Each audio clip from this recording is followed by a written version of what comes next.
except their guest Thomas Topinka. Michael Makowski will be cropping up later at rider replacement. They can also turn to Tony Atkin and Tero Arnio in the main body of the side. One go for either Paul Clues or Scott Smith, or one go at least for the reserves. And we're going to see Clues straight away. He lines up here off Blue Gate 2 on rider replacement duty. Thomas Topinka on the outside in red. It's the Scunthorpe 1 and 2 combination of Andrew Moore and former bandit Carl Wilkinson. Moore in green, and Wilkinson gets a useful start in yellow as they go into the first bend, but Thomas Topinka tries to wind it on round the outside, and Andrew Moore gets a good getaway as well, and looks a lot happier here this evening than he was at Edinburgh last night, where he only got 2 paid 3. So Moore the early leader, from Topinka in second, Wilkinson in third, and they're pulling well away from Paul Clues. And the Scunthorpe fans in particular will be delighted to see Andrew Moore leading this one out from Topinka, because they've had their fair share of seeing Topinka guesting against their side in recent weeks. Thomas guested for Newcastle at Scunthorpe a few days ago, got 18 out of the Diamonds, 36 that evening, and the Scunthorpe fans will be hoping that Thomas doesn't get too many here for Berwick tonight. For the time being though, he's only set for 2, because it is still Moore in front, Topinka in second, Wilkinson in third, and Clues still at the back as we come round to the end of lap 3. So a bright start here for Andrew Moore on a 7.85 average at the moment. Really settling back into Premier level Speedway after his couple of stop-start years with Swindon and Eastbourne higher up the ladder in the elite. And if he keeps going like this tonight, he's going to rattle up a very hefty score indeed. Andrew Moore wins it from Topinka in second, from Wilkinson in third, and Paul Clues settling in with 4th place there. We'll see him straight back out, Clues, for the reserves heat in a couple of moments' time. Sharp time there from Andy Moore as well, 67 seconds exactly. Scunthorpe edge into an early 4-2 lead.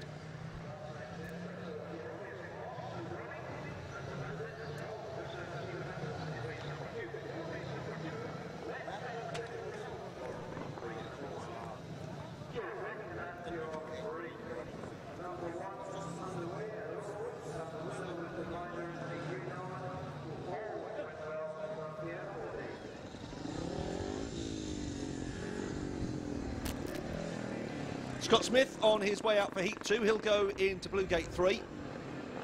There is Byron Becker getting ready for Yellow Gate 4, the South African youngster who has worked his way through the ranks with Scunthorpe at conference level after starting off with the Newcastle Gems in 2004. He paid Newcastle by getting his first paid maximum at Premier level against them in that recent fixture on Scunthorpe's own track, and has had a pretty bright start to the season, already improving on his 3-point basic starting average up to 3.36. He goes here into Yellow Gate 4. Adam McKinnon into Green Gate 2. And now wait a minute, Gate 1 is the rider in red, and that looks like Paul Clues, who's still got his blue helmet colour on from his rider replacement duties in Heat 1. So our caption is right and the headgear's wrong. Paul Clues is in red Gate 1. Somebody better tell him quick. Referee tonight is Graham Reeve. Not sure if Graham's spotted yet. Somebody in the pits has spotted, because I think this is a red helmet colour coming out for Paul. I think we've got it all sorted. Yeah, everybody's realised you're meant to be wearing red, not blue. So we've got a bit of a fashion update here. Get the red hat on. That's it, clip it on. Get it all sorted. Right, Paul Clues therefore now correctly attired in red Gate 1. Adam McKinnon in green Gate 2, wondering what all the fuss is about. Scott Smith into blue Gate 3. And Byron Becker in yellow Gate 4. Now the colours match everybody's programmes. Here we go, Heat 2.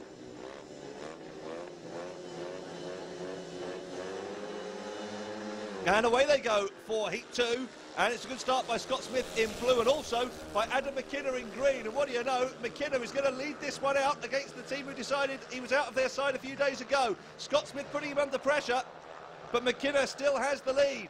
So round towards the end of the first lap, and McKinnon fired up McKinnon out in front. Then it's Smith, and then it's Clues, and it's Byron Becker at the back. So honours even in this one at the moment. But Adam McKinnon certainly letting the Berwick fans and the team know exactly what he thinks about having to make way in the recent reshuffle.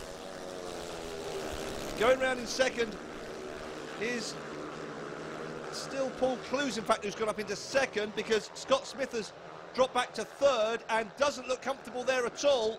I think Scott Smith might have come back too early from the aches and pains from that Isle of Wight spill, because Byron Becker gets through on the inside there, and Smith is certainly feeling his way round as they go down the back straight for the final time. Meanwhile, up front, Adam McKinnon is within sight of the checkered flag and wins the reserves heat at Berwick, but wins it in Scunthorpe's colours. Paul Clues is second, Byron Becker is third, and Scott Smith finding it all a bit too much. And McKenna goes round only 7/10 slower than Andrew Moore in the first heat. So a really ironic lap of honour here for Adam McKenna. A 4-2 for Scunthorpe out of all of that. And yeah, I'm not surprised he looks mighty pleased about that. Berwick 4, Scunthorpe 8, a pair of 4-2s for the Scorpions, making a very bright start for them here this evening.